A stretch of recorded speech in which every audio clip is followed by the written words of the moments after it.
नमस्ते। आज की इस वीडियो में हम लोग जानेंगे कि संज्ञा क्या होता है, यह कितने प्रकार का होता है, समूहवाचक संख्या क्या होता है, जातिवाचक संख्या क्या होता है, व्यक्तिवाचक संख्या क्या होता है, सभी के विषय में बिल्कुल विस्तार से और बारीकी से समझेंगे। तो वीडियो को पूरा देखिएगा और ध्यान से देखिएगा। दरअसल संज्ञा का अर्थ होता है नाम। विश्व में जितने भी व्यक्ति अथवा वस्तु हैं उनका कोई न कोई नाम अवश्य होता है, जिसे हम संज्ञा कहते हैं। परिभाषा: किसी व्यक्ति, वस्तु, स्थान, प्राणी, गुण, भाव, दशा, अवस्था आदि के नाम को संज्ञा कहते हैं। आप लोग अपने शब्दों में यह कह लीजिए कि किसी व्यक्ति, वस्तु, स्थान आदि के नाम को संज्ञा कहते हैं। संज्ञा मुख्य रूप से तीन प्रकार के होते हैं।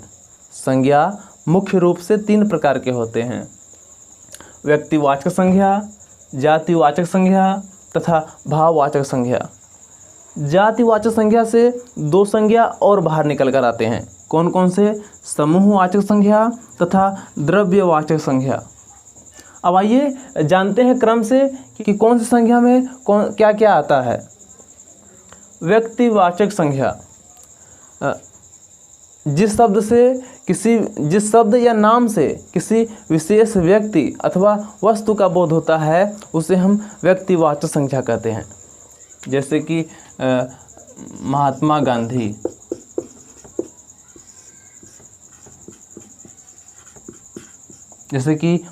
गांधी, ताजमहल कह लीजिए,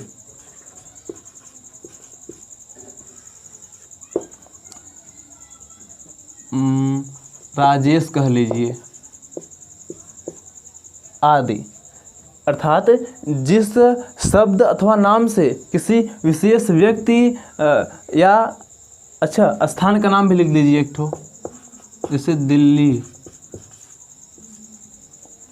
जिस शब्द से किसी विशेष व्यक्ति, वस्तु अथवा स्थान के नाम का बोध होता है उसे हम व्यक्तिवाचक संज्ञा कहते हैं। जैसे कि महात्मा गांधी, ताजमहल, राजेश, दिल्ली आदि। जातिवाचक संज्ञा क्या होता है? जिस शब्द से या जिस नाम से किसी विशेष व्यक्ति अथवा वस्तु के नाम को न लेकर उसके पूरे समस्त जाति का नाम लिया जाता है, उसके समस्त जाति का नाम लिया जाए उसे हम जातिवाचक संज्ञा कहते हैं। जैसे किसी मनुष्य का नाम न लेकर यहाँ पर लिख दिया जाए मनुष्य। अर्थात किसी व्यक्ति का, विशेष व्यक्ति का नाम न लेकर यहाँ पर उसकी पूरी जाति का, समस्त जाति का नाम लिया जा रहा है। मनुष्य अर्थात कोई भी हो सकता है। तो यह हो गया जातिवाचक संज्ञा। जैसे जानवर में कोई भी जानवर हो सकता है, उसके समस्त जाति का यहाँ पर नाम लिया जा रहा है। जैसे बालक, राज्य या देश, गांव आदि। भाववाचक संज्ञा यह क्या होता है?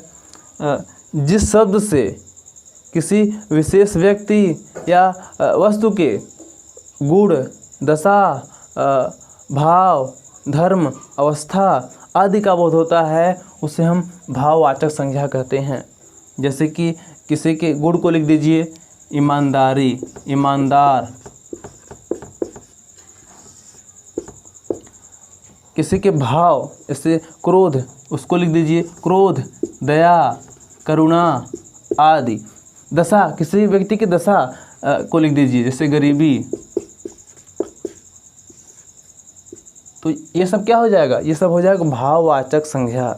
जिस शब्द से किसी व्यक्ति या वस्तु के गुण, दशा, भाव, अवस्था जैसे कि बचपन आदि का बोध होता है वह भाववाचक संज्ञा कहलाता है। अब जातिवाचक संज्ञा के दो रूप होते हैं, समूहवाचक संज्ञा तथा द्रव्यवाचक संज्ञा। अब आइए जान लेते हैं कि यह क्या होता है। समूहवाचक संज्ञा: जिस शब्द से किसी मनुष्य अथवा वस्तु के समुदाय का बोध होता है उसकी पूरी टोली का बोध होता है, ग्रुप का बोध होता है। जैसे कि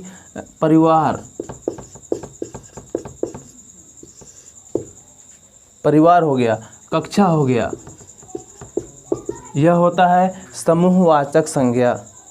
किसी का नाम न लेकर उसके पूरे समूह का नाम लिया जाए, यहाँ पर है ग्रुप, समूह का नाम लिया जाए, वो हो जाता है समूहवाचक संज्ञा, जैसे परिवार, कक्षा आदि। द्रव्यवाचक संज्ञा क्या होता है? जिस शब्द से किसी तरल पदार्थों अथवा धातु का बोध होता है, जिस शब्द से या जिस नाम से किसी तरल पदार्थों अथवा धातु के नाम का बोध होता है, उसे हम द्रव्यवाचक संज्ञा कहते हैं। इसके नाम से ही आप जान सकते हैं, द्रव्य अथवा कोई भी वस्तु ठोस हो चाहे द्रव हो आदि। तो क्या हो जाएगा इसका उदाहरण? जैसे कि तेल, दूध। धातु के नाम में आप ले लीजिए सोना, लोहा आदि। तो उम्मीद करता हूं कि आपको यह वीडियो समझ में आ गया होगा। आइए एक बार पुनः शीघ्रता से चर्चा कर लेते हैं। संज्ञा किसी व्यक्ति, वस्तु, स्थान, प्राणी, गुण, दशा, अवस्था आदि के नाम को संज्ञा कहते हैं। संज्ञा 3 प्रकार के होते हैं: व्यक्तिवाचक संज्ञा, जातिवाचक संज्ञा तथा भाववाचक संज्ञा। ये संज्ञा मूल रूप से 3 प्रकार के होते हैं। जातिवाचक संज्ञा से 2 संज्ञा और सामने आते हैं, समूहवाचक तथा द्रव्यवाचक। व्यक्तिवाचक क्या होता है? व्यक्तिवाचक संज्ञा जिस शब्द से किसी विशेष व्यक्ति, वस्तु अथवा स्थान के नाम का बोध होता है, उसे हम व्यक्तिवाचक संज्ञा कहते हैं। जैसे कि महात्मा गांधी, ताजमहल, राजेश, दिल्ली, मुंबई, कलम, किताब आदि। जातिवाचक संज्ञा जिस शब्द से किसी व्यक्ति अथवा वस्तु का नाम न लेकर उसके समस्त जाति का नाम लिया जाता है। जैसे कि किसी मनुष्य का नाम न लेकर मनुष्य कहा जाए, जानवर का नाम लेकर जानवर का नाम न लेकर जानवर कहा जाए, किसी बालक का नाम न लेकर बालक कहा जाए। ऐसे शब्द जातिवाचक संज्ञा में आते हैं। भाववाचक संज्ञा ऐसे शब्द या ऐसे नाम जिससे किसी व्यक्ति या वस्तु के गुण, दशा, अवस्था, धर्म आदि का बोध होता है, उसे भाववाचक संज्ञा कहते हैं। जैसे कि ईमानदारी, सच्चाई, क्रोध, दया, करुणा आदि। समूहवाचक संज्ञा क्या होता है? जिस शब्द से किसी व्यक्ति या वस्तु के समूह का बोध होता है, उसे हम समूहवाचक संज्ञा कहते हैं। जैसे परिवार, कक्षा, भीड़, झुंड आदि। द्रव्यवाचक संज्ञा जिस शब्द या जिस नाम से किसी धातु या तरल पदार्थों का बोध होता है, उसे हम द्रव्यवाचक संज्ञा कहते हैं। जैसे तेल, दूध। धातु के नाम में जैसे ले लीजिए सोना, लोहा, तांबा आदि। तो उम्मीद करता हूँ कि आपको यह वीडियो अच्छे से समझ में आ गया होगा। यदि ऐसा है तो वीडियो को लाइक कर दीजिए और अपने दोस्तों में शेयर कर दीजिए। चैनल को सब्सक्राइब नहीं किए हैं तो उसको सब्सक्राइब करके घंटी को दबा लीजिए।